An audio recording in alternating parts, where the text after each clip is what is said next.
رسول اللہ صلی اللہ علیہ وسلم نے فرمایا، جو شخص اللہ کی راہ میں جہاد کے لیے نکلا، اللہ اس کا ضامن ہو گیا۔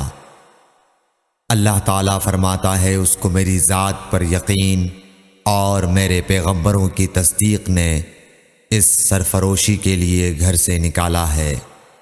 میں اس بات کا ضامن ہوں کہ یا تو اس کو واپس کر دوں ثواب اور مال غنیمت کے ساتھ، یا شہید ہونے کے بعد جنت میں داخل کر دوں۔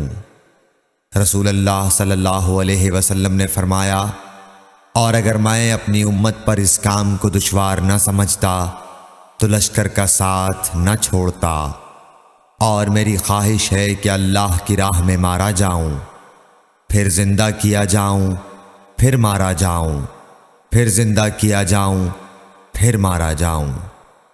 صحیح بخاری حدیث نمبر 36۔